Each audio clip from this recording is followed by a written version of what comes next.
Carta a los Romanos. Romanos, capítulo 1.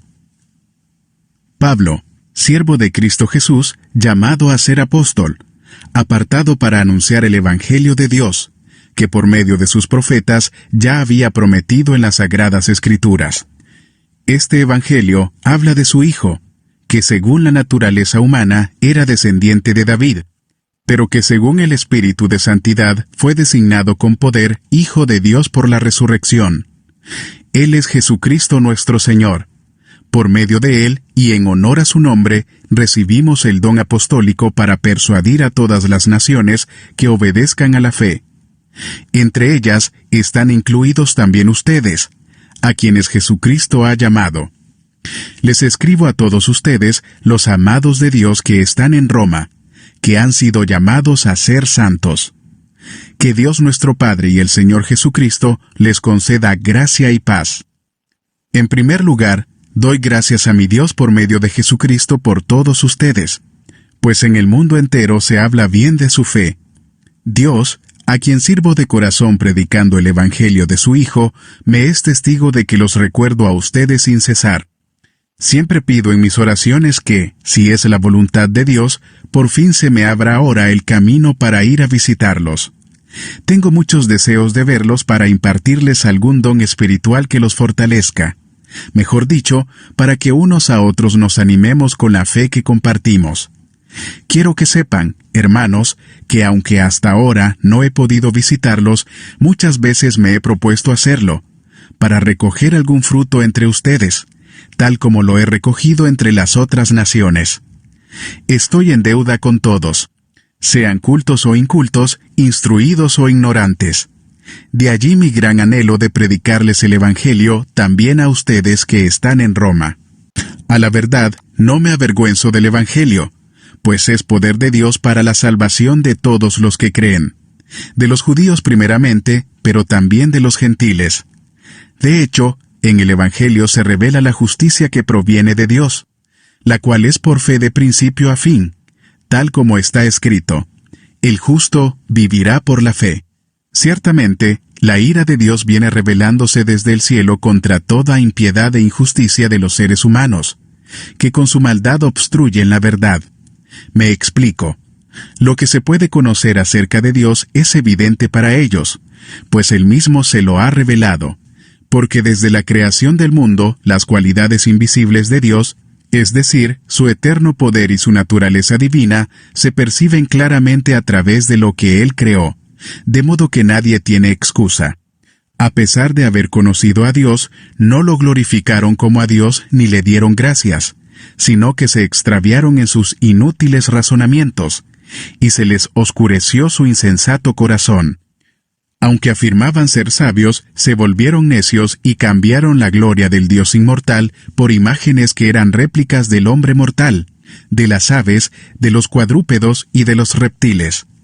Por eso Dios los entregó a los malos deseos de sus corazones, que conducen a la impureza sexual, de modo que degradaron sus cuerpos los unos con los otros.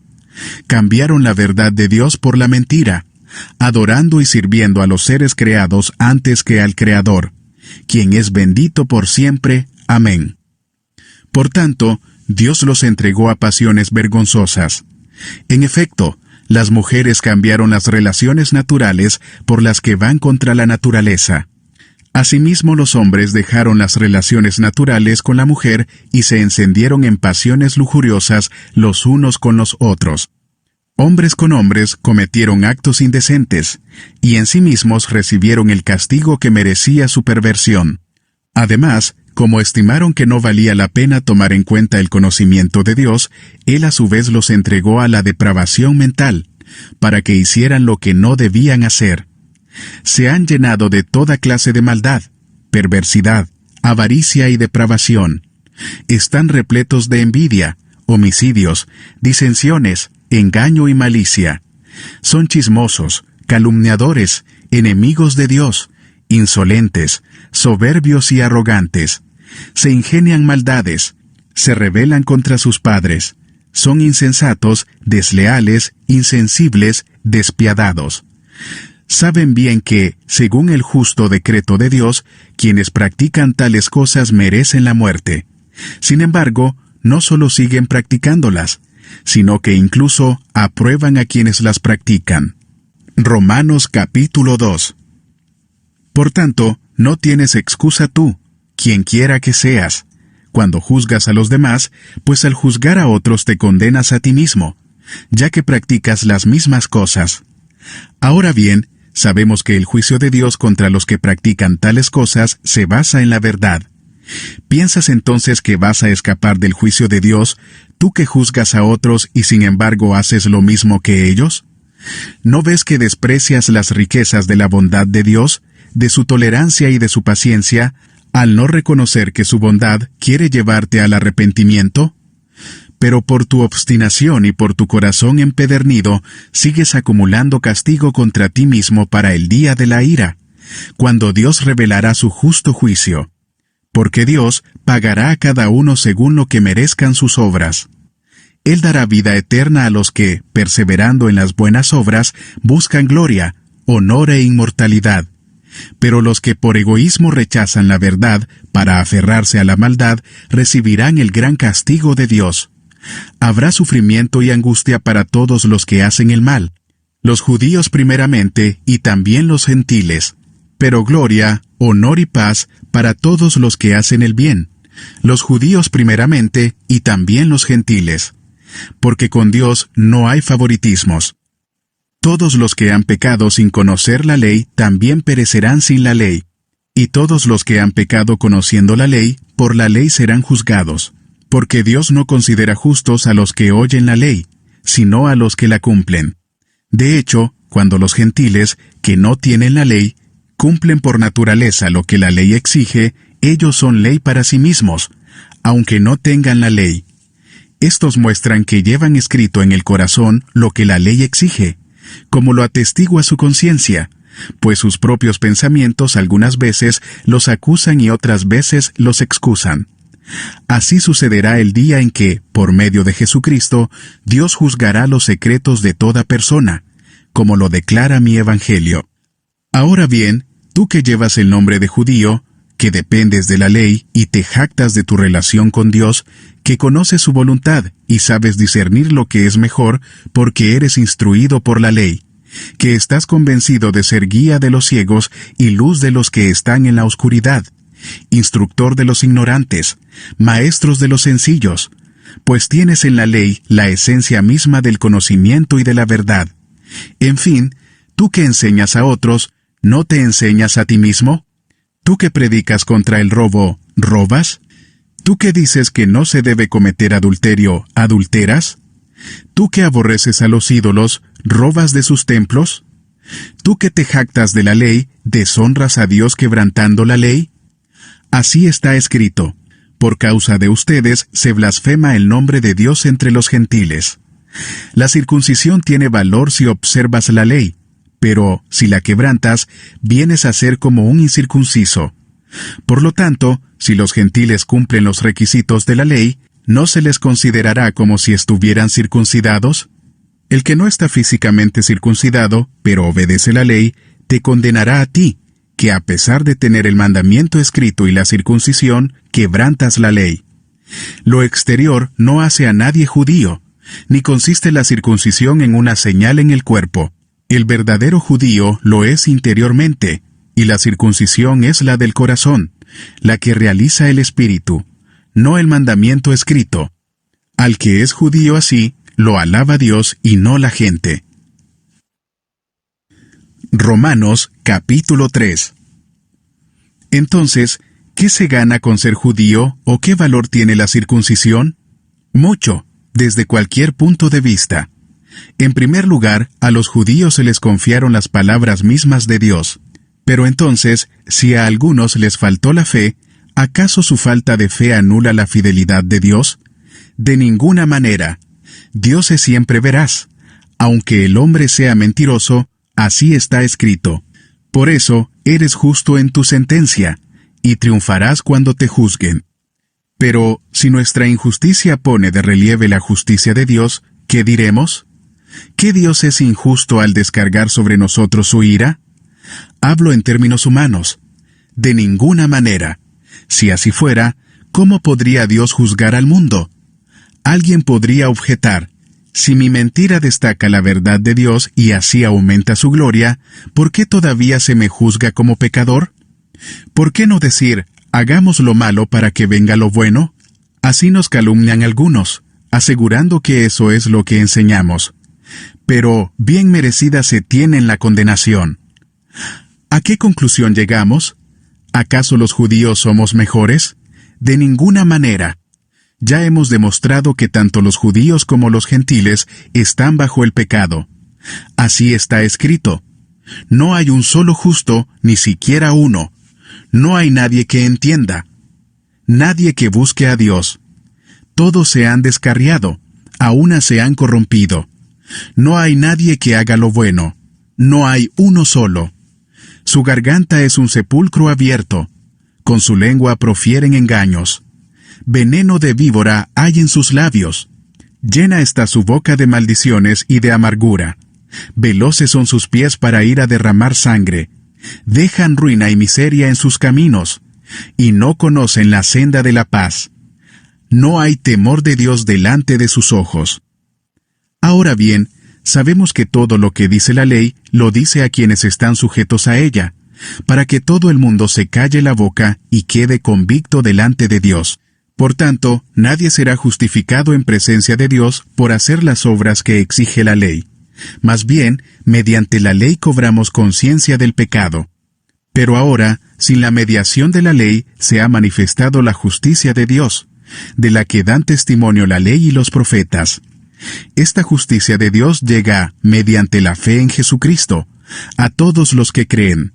De hecho, no hay distinción, pues todos han pecado y están privados de la gloria de Dios. Pero por su gracia son justificados gratuitamente mediante la redención que Cristo Jesús efectuó. Dios lo ofreció como un sacrificio de expiación que se recibe por la fe en su sangre, para así demostrar su justicia. Anteriormente, en su paciencia, Dios había pasado por alto los pecados. Pero en el tiempo presente ha ofrecido a Jesucristo para manifestar su justicia. De este modo, Dios es justo, y a la vez el que justifica a los que tienen fe en Jesús. ¿Dónde pues está la jactancia? Queda excluida. ¿Por cuál principio? ¿Por el de la observancia de la ley? No, sino por el de la fe. Porque sostenemos que todos somos justificados por la fe, y no por las obras que la ley exige. ¿Es acaso Dios solo Dios de los judíos? ¿No lo es también de los gentiles? Sí, también es Dios de los gentiles, pues no hay más que un solo Dios. Él justificará por la fe a los que están circuncidados y mediante esa misma fe a los que no lo están.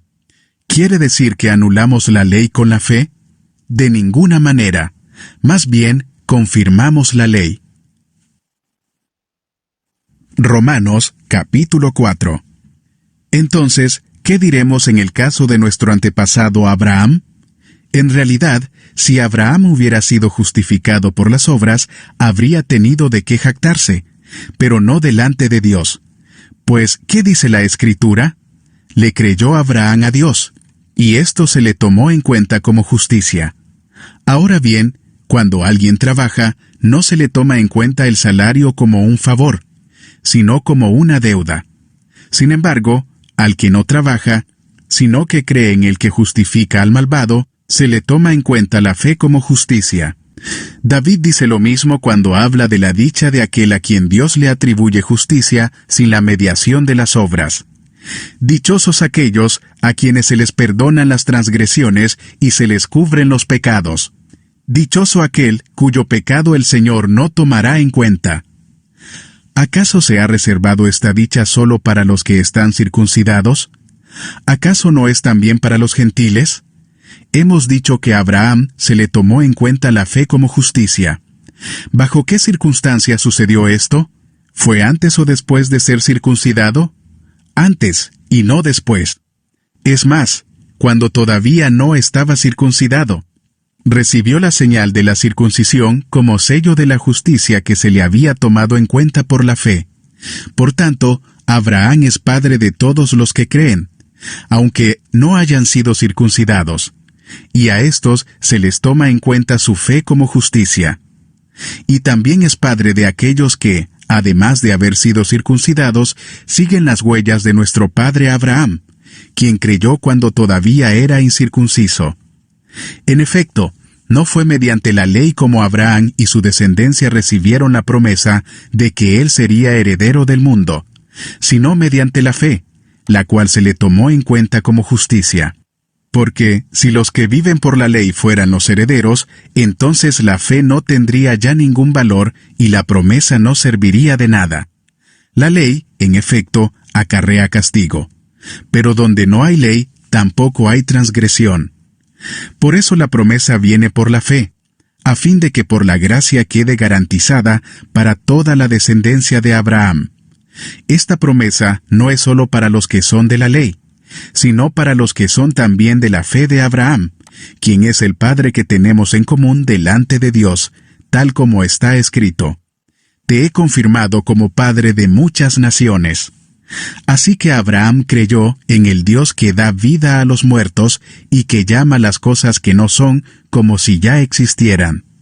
Contra toda esperanza, Abraham creyó y esperó, y de este modo llegó a ser padre de muchas naciones, tal como se le había dicho: así de numerosa será tu descendencia. Su fe no flaqueó, aunque reconocía que su cuerpo estaba como muerto, pues ya tenía unos 100 años y que también estaba muerta la matriz de Sara. Ante la promesa de Dios no vaciló como un incrédulo, sino que se reafirmó en su fe y dio gloria a Dios, plenamente convencido de que Dios tenía poder para cumplir lo que había prometido. Por eso se le tomó en cuenta su fe como justicia.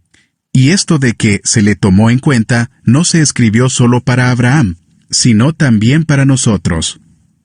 Dios tomará en cuenta nuestra fe como justicia, pues creemos en aquel que levantó de entre los muertos a Jesús nuestro Señor. Él fue entregado a la muerte por nuestros pecados, y resucitó para nuestra justificación.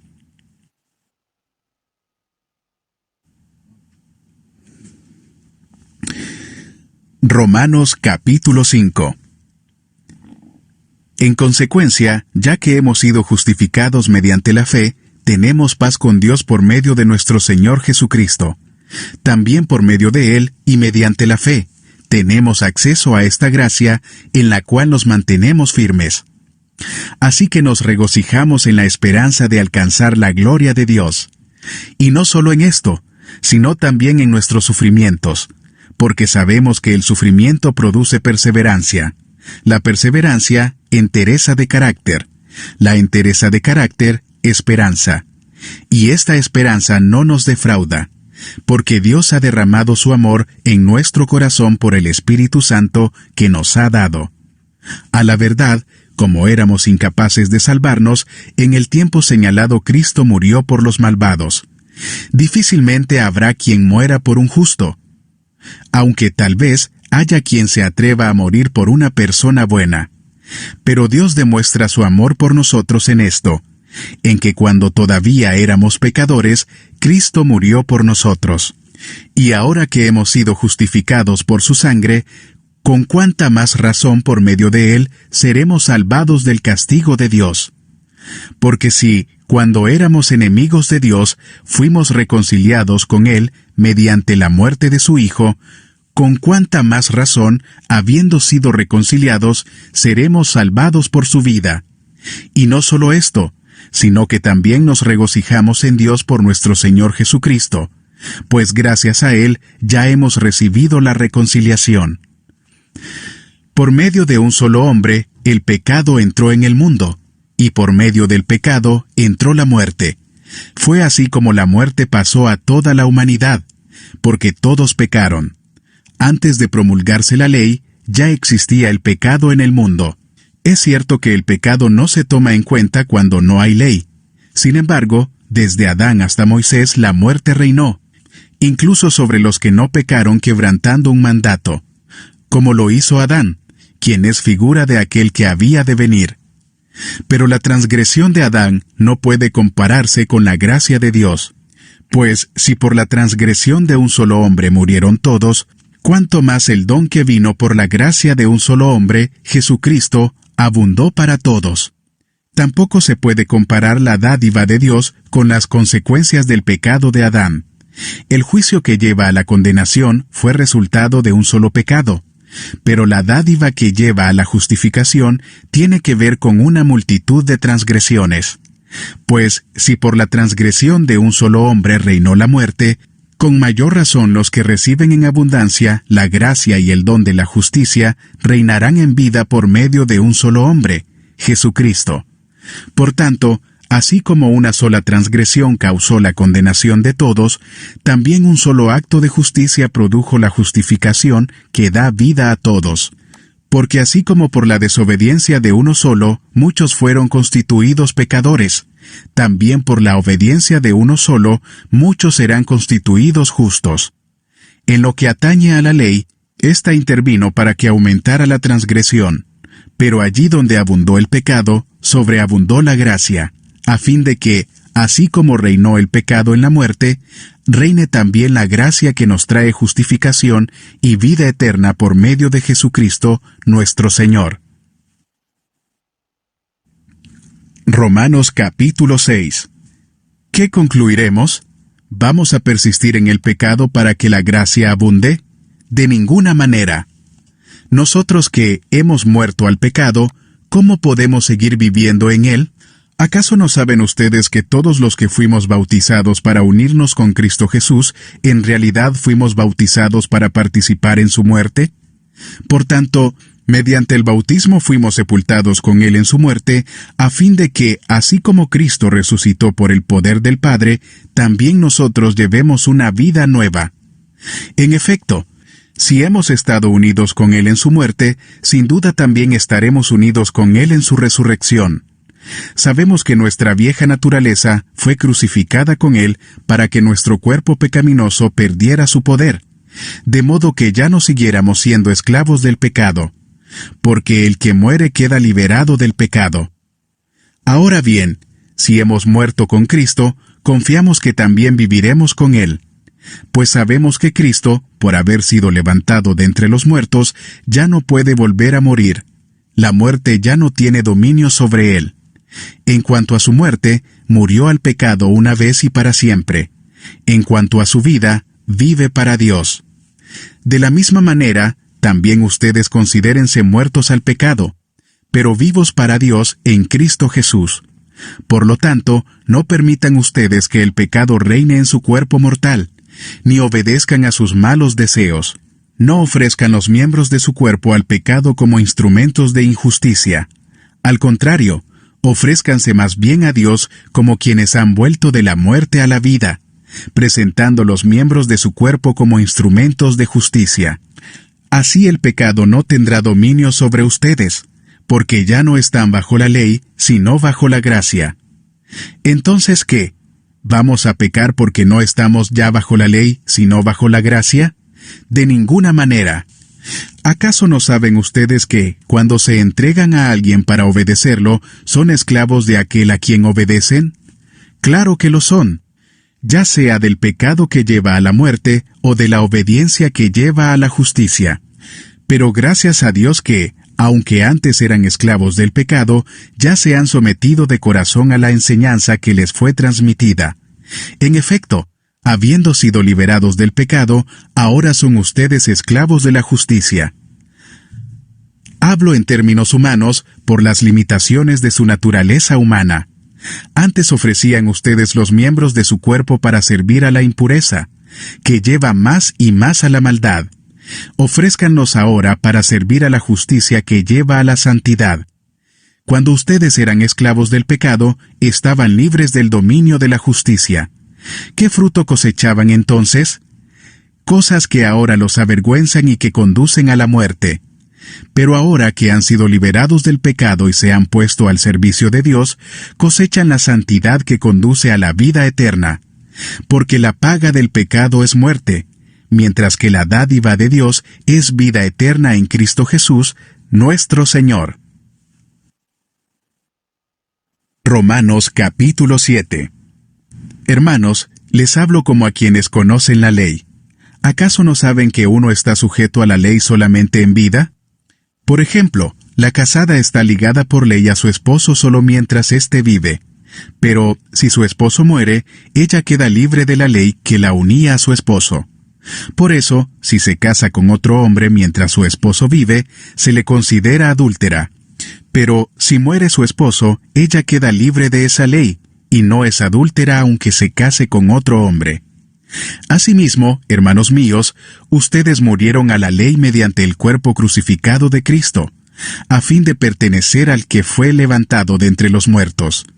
De este modo, daremos fruto para Dios, porque cuando nuestra naturaleza pecaminosa aún nos dominaba, las malas pasiones que la ley nos despertaba actuaban en los miembros de nuestro cuerpo, y dábamos fruto para muerte. Pero ahora, al morir a lo que nos tenía subyugados, hemos quedado libres de la ley, a fin de servir a Dios con el nuevo poder que nos da el Espíritu, y no por medio del antiguo mandamiento escrito. ¿Qué concluiremos? ¿Que la ley es pecado? De ninguna manera. Sin embargo, si no fuera por la ley, no me habría dado cuenta de lo que es el pecado. Por ejemplo, nunca habría sabido yo lo que es codiciar si la ley no hubiera dicho, no codicies. Pero el pecado, aprovechando la oportunidad que le proporcionó el mandamiento, despertó en mí toda clase de codicia. Porque aparte de la ley, el pecado está muerto. En otro tiempo yo tenía vida aparte de la ley, pero cuando vino el mandamiento, cobró vida el pecado y yo morí. Se me hizo evidente que el mismo mandamiento que debía haberme dado vida, me llevó a la muerte, porque el pecado se aprovechó del mandamiento, me engañó y por medio de él me mató. Concluimos, pues, que la ley es santa, y que el mandamiento es santo, justo y bueno. Pero entonces, ¿lo que es bueno se convirtió en muerte para mí? De ninguna manera. Más bien fue el pecado lo que, valiéndose de lo bueno, me produjo la muerte. Ocurrió así para que el pecado se manifestara claramente, o sea, para que mediante el mandamiento se demostrara lo extremadamente malo que es el pecado. Sabemos, en efecto, que la ley es espiritual, pero yo soy meramente humano, y estoy vendido como esclavo al pecado. No entiendo lo que me pasa, pues no hago lo que quiero, sino lo que aborrezco. Ahora bien, si hago lo que no quiero, estoy de acuerdo en que la ley es buena. Pero, en ese caso, ya no soy yo quien lo lleva a cabo, sino el pecado que habita en mí. Yo sé que en mí, es decir, en mi naturaleza pecaminosa, nada bueno habita. Aunque deseo hacer lo bueno, no soy capaz de hacerlo. De hecho, no hago el bien que quiero, sino el mal que no quiero. Y si hago lo que no quiero, ya no soy yo quien lo hace, sino el pecado que habita en mí. Así que descubro esta ley, que, cuando quiero hacer el bien, me acompaña el mal. Porque en lo íntimo de mi ser me deleito en la ley de Dios. Pero me doy cuenta de que en los miembros de mi cuerpo hay otra ley, que es la ley del pecado. Esta ley lucha contra la ley de mi mente, y me tiene cautivo. Soy un pobre miserable. ¿Quién me librará de este cuerpo mortal? Gracias a Dios por medio de Jesucristo nuestro Señor. En conclusión, con la mente yo mismo me someto a la ley de Dios, pero mi naturaleza pecaminosa está sujeta a la ley del pecado.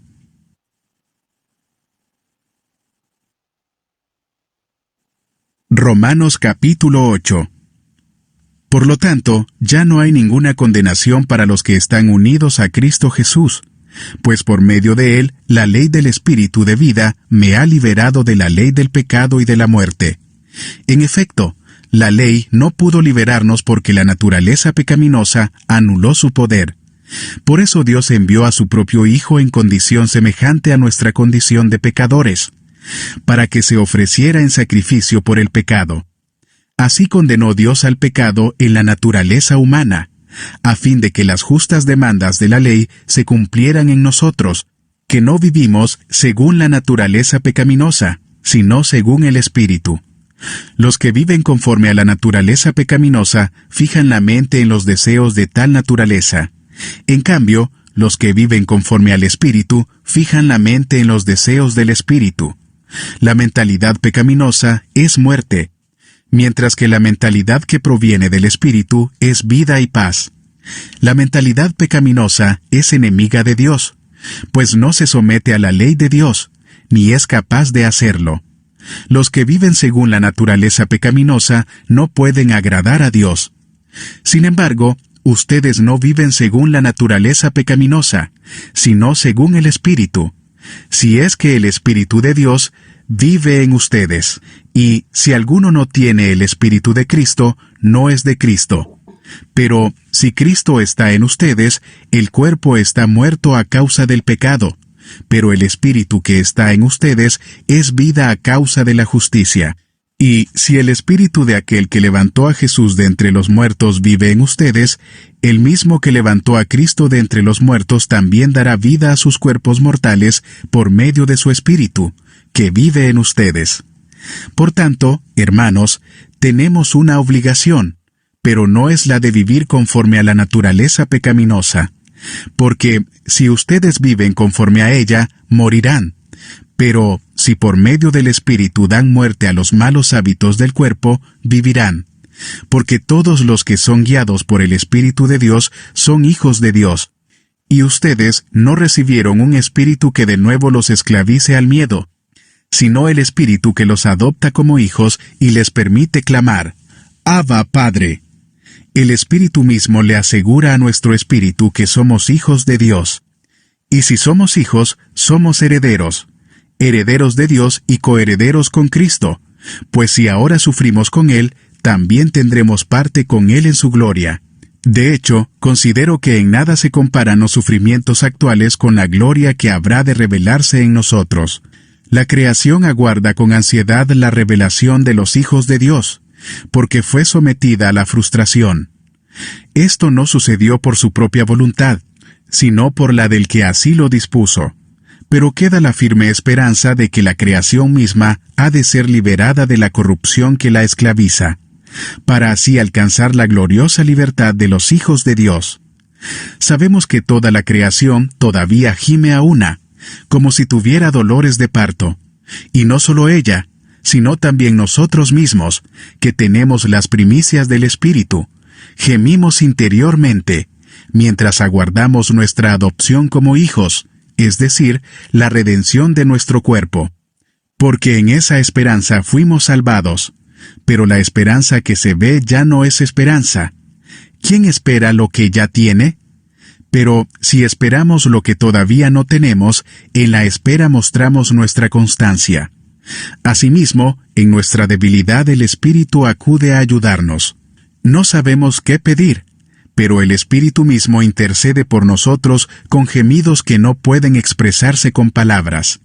Y Dios, que examina los corazones, sabe cuál es la intención del Espíritu, porque el Espíritu intercede por los creyentes conforme a la voluntad de Dios.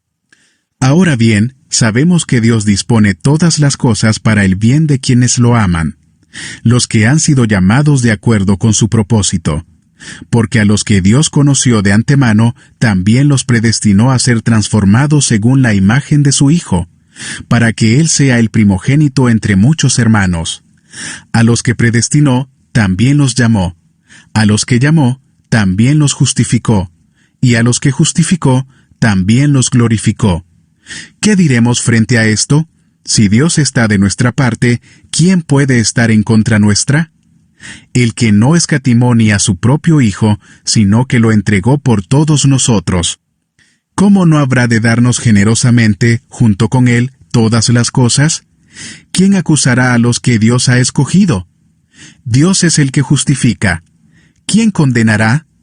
Cristo Jesús es el que murió e incluso resucitó, y está a la derecha de Dios e intercede por nosotros. ¿Quién nos apartará del amor de Cristo?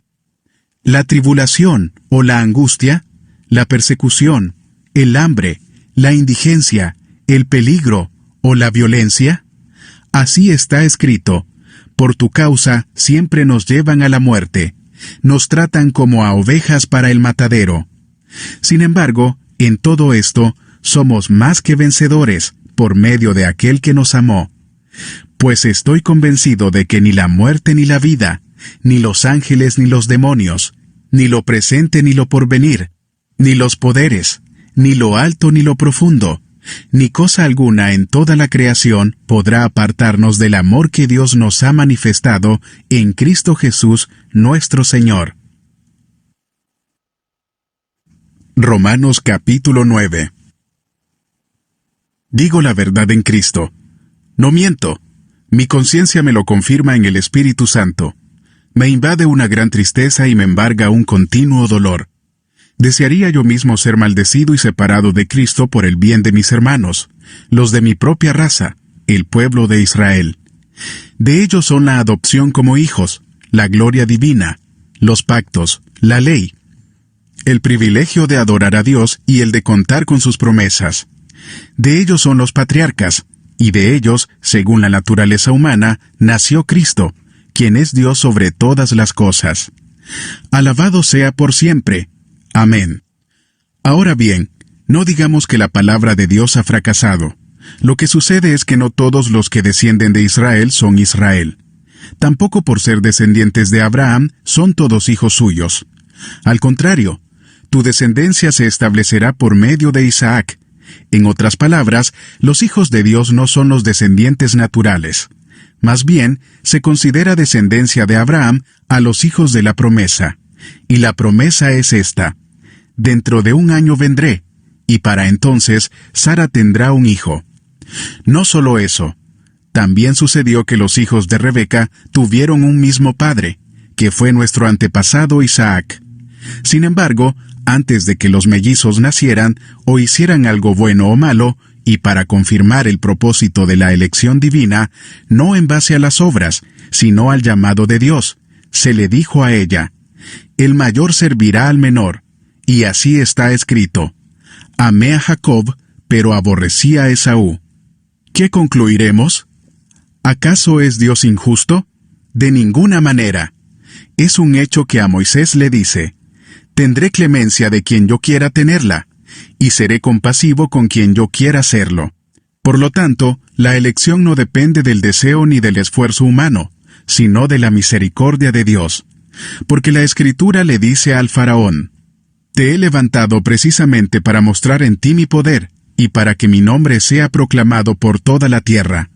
Así que Dios tiene misericordia de quien Él quiere tenerla, y endurece a quien Él quiere endurecer.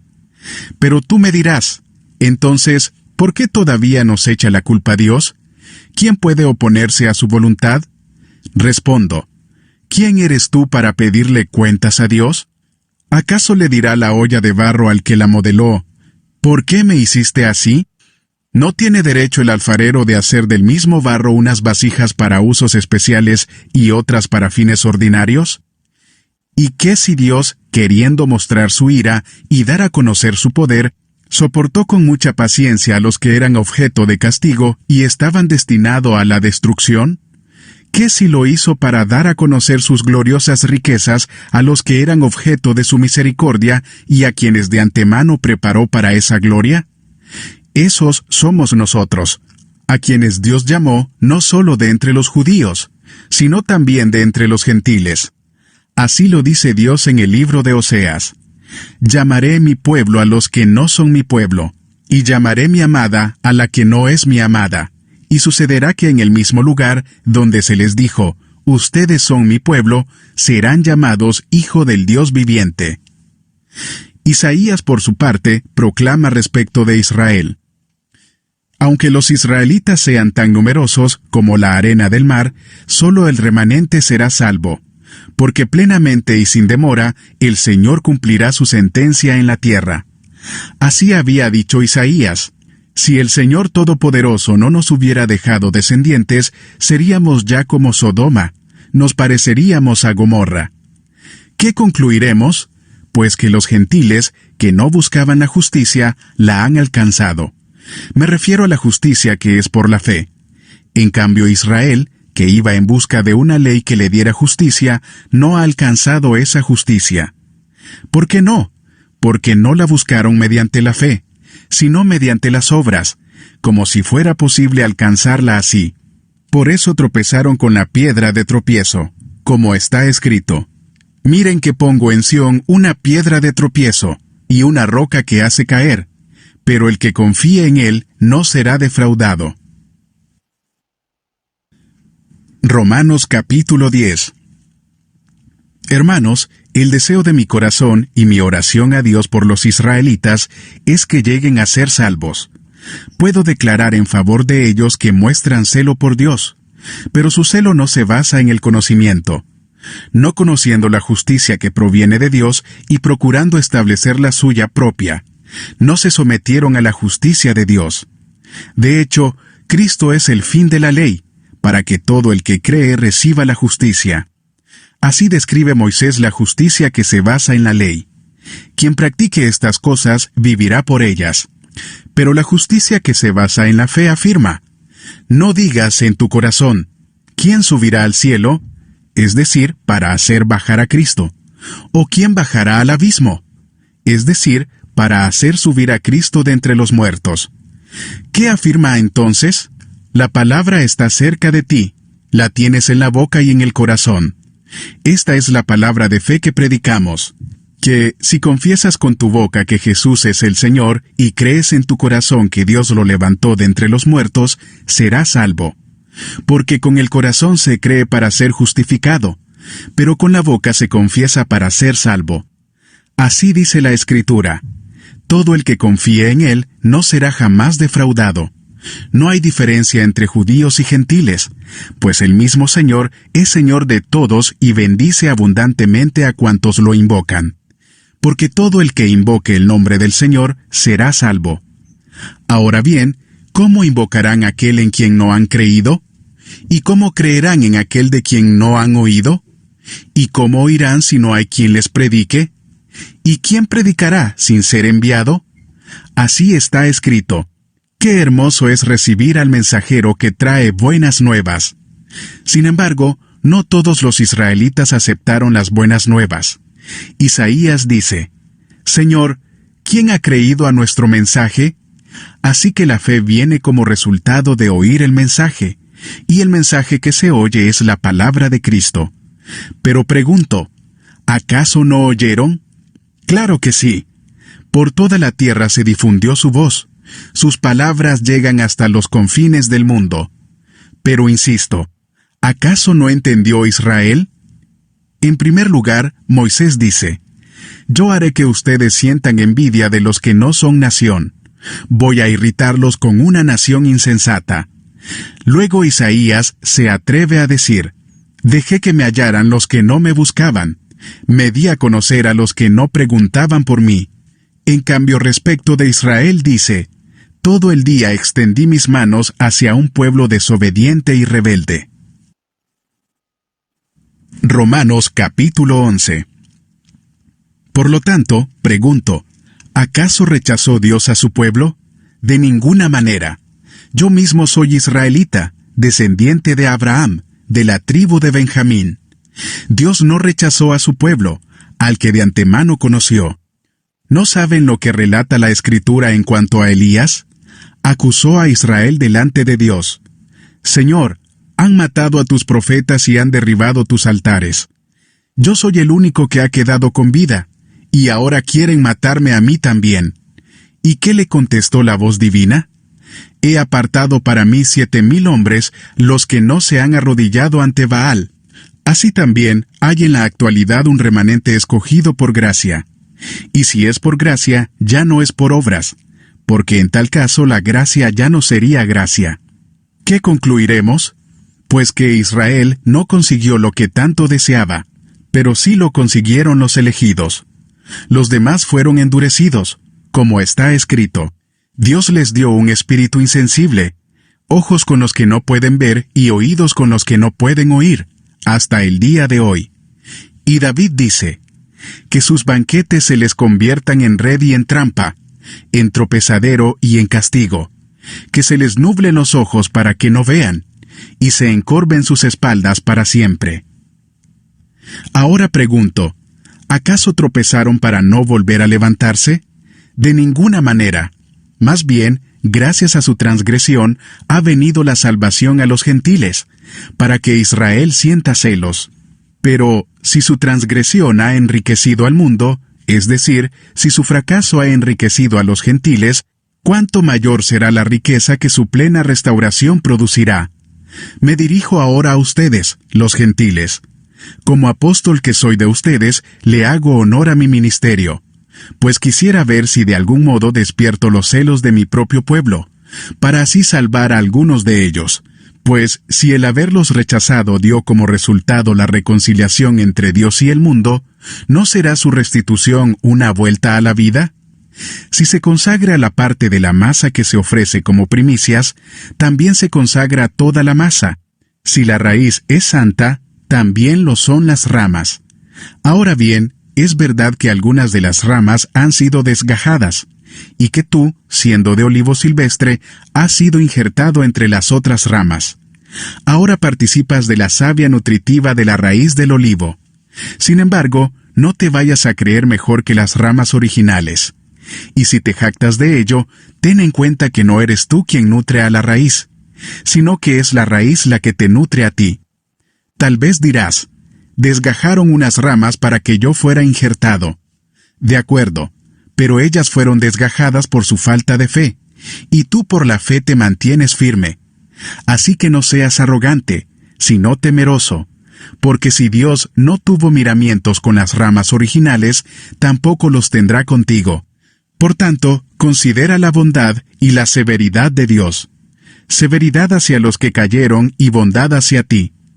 Pero si no te mantienes en su bondad, tú también serás desgajado. Y si ellos dejan de ser incrédulos, serán injertados, porque Dios tiene poder para injertarlos de nuevo. Después de todo, si tú fuiste cortado de un olivo silvestre, al que por naturaleza pertenecías, y contra tu condición natural fuiste injertado en un olivo cultivado, con cuánta mayor facilidad las ramas naturales de ese olivo serán injertadas de nuevo en él. Hermanos, quiero que entiendan este misterio para que no se vuelvan presuntuosos. Parte de Israel se ha endurecido, y así permanecerá hasta que haya entrado la totalidad de los gentiles. De esta manera, todo Israel será salvo, como está escrito. El Redentor vendrá de Sión y apartará de Jacob la impiedad.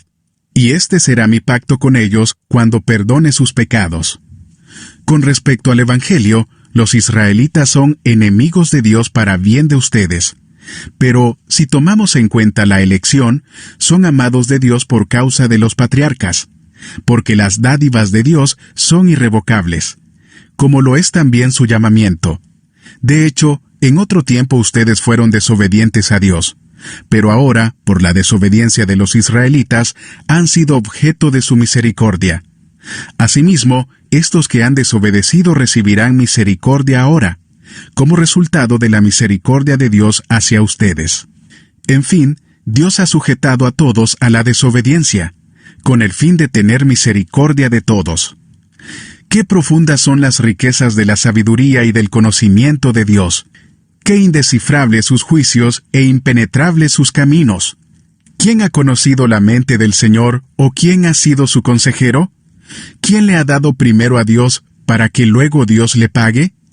Porque todas las cosas proceden de Él, y existen por Él y para Él. A Él sea la gloria por siempre. Amén.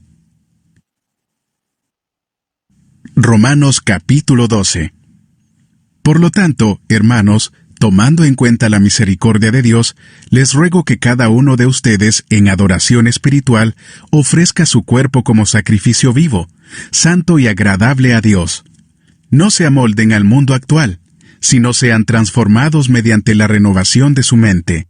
Así podrán comprobar cuál es la voluntad de Dios, buena, agradable y perfecta. Por la gracia que se me ha dado, les digo a todos ustedes, nadie tenga un concepto de sí más alto que el que debe tener, sino más bien piense de sí mismo con moderación, según la medida de fe que Dios le haya dado. Pues, así como cada uno de nosotros tiene un solo cuerpo con muchos miembros, y no todos estos miembros desempeñan la misma función, también nosotros, siendo muchos, formamos un solo cuerpo en Cristo, y cada miembro está unido a todos los demás. Tenemos dones diferentes, según la gracia que se nos ha dado. Si el don de alguien es el de profecía, que lo use en proporción con su fe.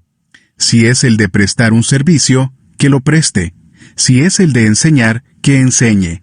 Si es el de animar a otros, que los anime. Si es el de socorrer a los necesitados, que dé con generosidad. Si es el de dirigir, que dirija con esmero. Si es el de mostrar compasión, que lo haga con alegría. El amor debe ser sincero. Aborrezcan el mal, aférrense al bien. Ámense los unos a los otros con amor fraternal, respetándose y honrándose mutuamente. Nunca dejen de ser diligentes. Antes bien, sirvan al Señor con el fervor que da el Espíritu. Alégrense en la esperanza, muestren paciencia en el sufrimiento, perseveren en la oración.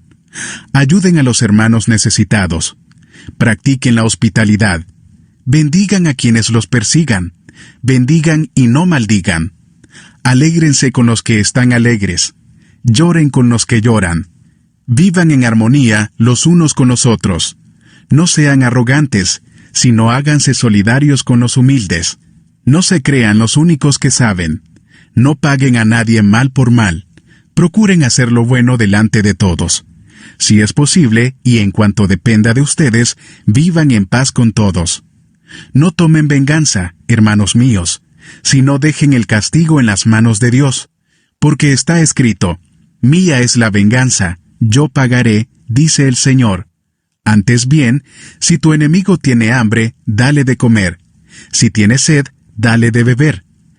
Actuando así, harás que se avergüence de su conducta. No te dejes vencer por el mal. Al contrario, vence el mal con el bien. Romanos capítulo 13. Todos deben someterse a las autoridades públicas, pues no hay autoridad que Dios no haya dispuesto, así que las que existen fueron establecidas por Él. Por lo tanto, todo el que se opone a la autoridad se rebela contra lo que Dios ha instituido.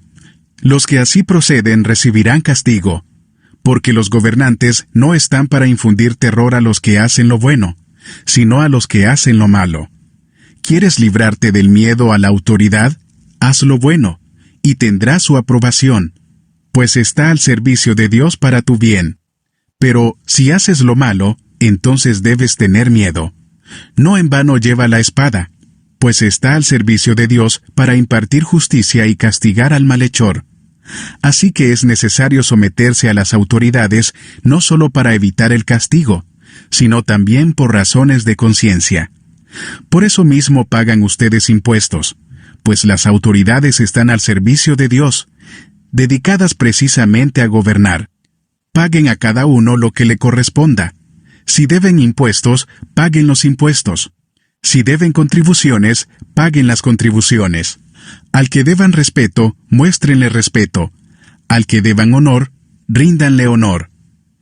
No tengan deudas pendientes con nadie, a no ser la de amarse unos a otros. De hecho, quien ama al prójimo ha cumplido la ley, porque los mandamientos que dicen: no cometas adulterio, no mates, no robes, no codicies, y todos los demás mandamientos se resumen en este precepto: ama a tu prójimo como a ti mismo. El amor no perjudica al prójimo, así que el amor es el cumplimiento de la ley. Hagan todo esto estando conscientes del tiempo en que vivimos. Ya es hora de que despierten del sueño, pues nuestra salvación está ahora más cerca que cuando inicialmente creímos. La noche está muy avanzada y ya se acerca el día. Por eso, dejemos a un lado las obras de la oscuridad y pongámonos la armadura de la luz. Vivamos decentemente, como a la luz del día. No en orgías y borracheras, ni en inmoralidad sexual y libertinaje, ni en disensiones y envidias. Más bien, revístanse ustedes del Señor Jesucristo y no se preocupen por satisfacer los deseos de la naturaleza pecaminosa. Romanos capítulo 14. Reciban al que es débil en la fe, pero no para entrar en discusiones. Algunos su fe les permite comer de todo, pero hay quienes son débiles en la fe y solo comen verduras. El que come de todo no debe menospreciar al que no come ciertas cosas, y el que no come de todo no debe condenar al que lo hace, pues Dios lo ha aceptado. ¿Quién eres tú para juzgar al siervo de otro? Que se mantenga en pie o que caiga es asunto de su propio Señor, y se mantendrá en pie porque el Señor tiene poder para sostenerlo. Hay quien considera que un día tiene más importancia que otro, pero hay quien considera iguales todos los días. Cada uno debe estar firme en sus propias opiniones. El que le da importancia especial a cierto día, lo hace para el Señor. El que come de todo, come para el Señor, y lo demuestra dándole gracias a Dios. Y el que no come, para el Señor se abstiene, y también da gracias a Dios. Porque ninguno de nosotros vive para sí mismo, ni tampoco muere para sí. Si vivimos, para el Señor vivimos, y si morimos, para el Señor morimos. Así pues, sea que vivamos o que muramos, del Señor somos. Para esto mismo murió Cristo y volvió a vivir, para ser Señor tanto de los que han muerto como de los que aún viven. Tú entonces, ¿por qué juzgas a tu hermano? ¿O tú, por qué lo menosprecias? Todos tendremos que comparecer ante el tribunal de Dios. Está escrito: tan cierto como que yo vivo, dice el Señor, ante mí se doblará toda rodilla y toda lengua confesará a Dios. Así que cada uno de nosotros tendrá que dar cuentas de sí a Dios. Por tanto, dejemos de juzgarnos unos a otros. Más bien, propónganse no poner tropiezos ni obstáculos al hermano. Yo, de mi parte, estoy plenamente convencido en el Señor Jesús de que no hay nada impuro en sí mismo. Si algo es impuro, lo es solamente para quien así lo considera. Ahora bien, si tu hermano se angustia por causa de lo que comes, ya no te comportas con amor. No destruyas, por causa de la comida, al hermano por quien Cristo murió. En una palabra, no den lugar a que se hable mal del bien que ustedes practican. Porque el reino de Dios no es cuestión de comidas o bebidas, sino de justicia, paz y alegría en el Espíritu Santo. El que de esta manera sirve a Cristo agrada a Dios y es aprobado por sus semejantes. Por lo tanto, esforcémonos por promover todo lo que conduzca a la paz y a la mutua edificación. No destruyas la obra de Dios por causa de la comida. Todo alimento es puro. Lo malo es hacer tropezar a otros por lo que uno come. Más vale no comer carne ni beber vino, ni hacer nada que haga caer a tu hermano. Así que la convicción que tengas tú al respecto, manténla como algo entre Dios y tú. Dichoso aquel a quien su conciencia no lo acusa por lo que hace. Pero el que tiene dudas en cuanto a lo que come se condena, porque no lo hace por convicción. Y todo lo que no se hace por convicción es pecado. Romanos capítulo 15. Los fuertes en la fe debemos apoyar a los débiles, en vez de hacer lo que nos agrada. Cada uno debe agradar al prójimo para su bien, con el fin de edificarlo, porque ni siquiera Cristo se agradó a sí mismo, sino que, como está escrito, sobre mí han recaído los insultos de tus detractores. De hecho, todo lo que se escribió en el pasado se escribió para enseñarnos, a fin de que, alentados por las Escrituras, perseveremos en mantener nuestra esperanza. Que el Dios que infunde aliento y perseverancia les conceda vivir juntos en armonía, conforme al ejemplo de Cristo Jesús, para que con un solo corazón y a una sola voz glorifiquen al Dios y Padre de nuestro Señor Jesucristo. Por tanto, acéptense mutuamente, así como Cristo los aceptó a ustedes para gloria de Dios. Les digo que Cristo se hizo servidor de los judíos para demostrar la fidelidad de Dios, a fin de confirmar las promesas hechas a los patriarcas, y para que los gentiles glorifiquen a Dios por su compasión, como está escrito: por eso te alabaré entre las naciones, cantaré salmos a tu nombre. En otro pasaje dice: alégrense, naciones, con el pueblo de Dios. Y en otra parte: alaben al Señor, naciones todas, pueblos todos, cántenle alabanzas. A su vez, Isaías afirma: brotará la raíz de Isaí, el que se levantará para gobernar a las naciones. En él los pueblos pondrán su esperanza. Que el Dios de la esperanza los llene de toda alegría y paz a ustedes que creen en él, para que rebosen de esperanza por el poder del Espíritu Santo. Por mi parte, hermanos míos, estoy seguro de que ustedes mismos rebosan de bondad, abundan en conocimiento y están capacitados para instruirse unos a otros. Sin embargo, les he escrito con mucha franqueza sobre algunos asuntos, como para refrescarles la memoria. Me he atrevido a hacerlo por causa de la gracia que Dios me dio para ser ministro de Cristo Jesús a los gentiles. Yo tengo el deber sacerdotal de proclamar el Evangelio de Dios, a fin de que los gentiles lleguen a ser una ofrenda aceptable a Dios, santificada por el Espíritu Santo. Por tanto, mi servicio a Dios es para mí motivo de orgullo en Cristo Jesús. No me atreveré a hablar de nada sino de lo que Cristo ha hecho por medio de mí para que los gentiles lleguen a obedecer a Dios. Lo ha hecho con palabras y obras, mediante poderosas señales y milagros, por el poder del Espíritu de Dios. Así que, habiendo comenzado en Jerusalén, he completado la proclamación del Evangelio de Cristo por todas partes, hasta la región de Iliria. En efecto, mi propósito ha sido predicar el Evangelio donde Cristo no se ha conocido, para no edificar sobre fundamento ajeno. Más bien, como está escrito, los que nunca habían recibido noticia de él lo verán, y entenderán los que no habían oído hablar de él. Este trabajo es lo que muchas veces me ha impedido ir a visitarlos.